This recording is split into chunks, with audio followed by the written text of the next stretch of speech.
कार्तिक मास महात्म्य कथा अध्याय 29। प्रभु कृपा से लिख रहा सुंदर शब्द सजाए कार्तिक मास महात्म्य का 29वां अध्याय। राजा पृथु ने कहा, हे मुनिश्रेष्ठ, आपने कलह द्वारा मुक्ति पाए जाने का वृत्तांत मुझसे कहा, जिसे मैंने ध्यानपूर्वक सुना है।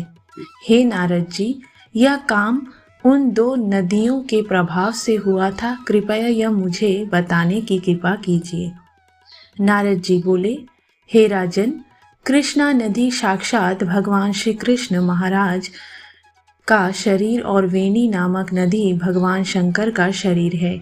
इन दोनों नदियों के संगम का महात्म्य श्री ब्रह्मा जी भी वर्णन करने में समर्थ नहीं है। इसलिए आपने पूछा है, आपको इनकी उत्पत्ति का वृत्तांत सुनाता हूँ। ध्यानपूर्वक सुनो। चाक्षु मनवंतर के आरंभ से ब्रह्मा जी ने संयम पर्वत के शिखर पर यज्ञ करने का निश्चय किया। वह भगवान विष्णु, भगवान शंकर तथा समस्त देवताओं सहित यज्ञ की सामग्री लेकर उस पर्वत के शिखर पर गए।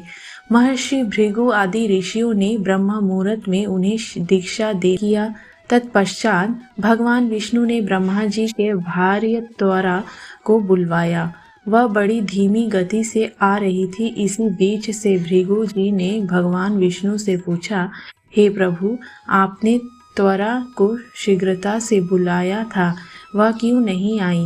ब्रह्म मुहूर्त निकल जाएगा। इस पर भगवान विष्णु बोले, यदि त्वरा यथा समय यहाँ नहीं आती है तो आप गायत्री को ही स्त्री मानकर दीक्षा विधान कर दीजिएगा। क्या गायत्री पुण्य कर्म में ब्रह्मा जी की स्त्री नहीं हो सकती? नारद जी ने कहा, हे राजन, भगवान विष्णु की इस बात का समर्थन भगवान शंकर जी ने भी किया। यह बात सुनकर भृगु जी ने गायत्री को ही ब्रह्मा जी के दाईं ओर बिठाकर दीक्षा विधान आरंभ कर दिया। जिस समय ऋषि मंडल गायत्री को दीक्षा देने लगा, उसी समय त्वरा भी यज्ञ मंडल में आ पहुंची। ब्रह्मा जी के दाईं ओर गायत्री को बैठा देखकर ईर्ष्या से कुपित होकर त्वरा बोली, जहाँ अपूज्यों की पूजा और पूज्यों की अप्रतिष्ठा होती है, वहाँ पर दुर्भिक्षिक, मृत्यु तथा भय तीनों अवश्य हुआ करते हैं। यह गायत्री ब्रह्मा जी की दाई ओर मेरे स्थान पर विराजमान हुई है, इसलिए यह अदृश्य बहने वाली नदी होगी। आप सभी देवताओं ने बिना विचारे इसे मेरे स्थान पर बिठाया है, इसलिए आप सभी जड़ रूप नदियां होंगे। नारद जी राजा पृथु से बोले, हे राजन, इस प्रकार त्वरा के शाप को सुनकर गायत्री क्रोध से आग बबूला होकर अपने होंठ चबाने लगी। देवताओं के मना करने पर भी उसने उठकर त्वरा को शाप दे दिया। गायत्री बोली, त्वरा, जिस प्रकार ब्रह्मा जी तुम्हारे पति है, उसी प्रकार मेरे भी पति हैं। तुमने व्यर्थ ही शाप दे दिया है, इसलिए तुम भी नदी हो जाओ। तब देवताओं में खलबली मच गई। सभी देवता त्वरा को साष्टांग प्रणाम करके बोले, हे देवी, तुमने ब्रह्मा आदि समस्त देवताओं को जो शाप दिया है वह उचित नहीं है, क्योंकि यदि हम सब जड़ रूप नदियां हो जाएंगे तो फिर निश्चय ही यह तीनों लोग नहीं बच पाएंगे। क्योंकि यह शाप तुमने बिना विचार किए दिया है, इसलिए यह शाप तुम वापस ले लो। त्वरा बोली, हे देवगण, आपके द्वारा यज्ञ के आरंभ में गणेश पूजन न किए जाने के कारण ही यह विघ्न उत्पन्न हुआ है।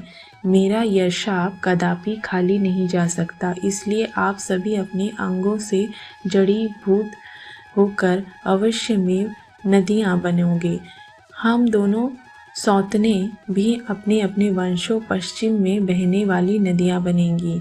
नारद जी राजा पृथु से बोले, हे राजन, त्वरा के यह वचन सुनकर भगवान विष्णु, शंकर आदि सभी देवता अपने अपने अंशों से नदियां बन गए।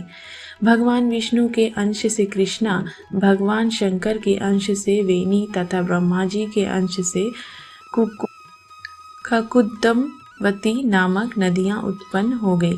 समस्त देवताओं ने अपने अंशों को जड़ बनाकर वहीं संयम पर्वत पर फेंक दिया। फिर उन लोगों के अंश पृथक पृथक नदियां के रूप में बहने लगी। देवताओं के अंशों से सहस्त्रों की संख्या में पश्चिम की ओर बहने वाली नदियां उत्पन्न हो गई। गायत्री और त्वरा अब दोनों पश्चिम की ओर बहने वाली नदियां होकर एक साथ बहने लगी।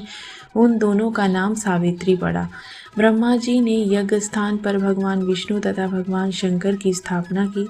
दोनों देवता महाबल तथा अतिबल के नाम से प्रसिद्ध हुए।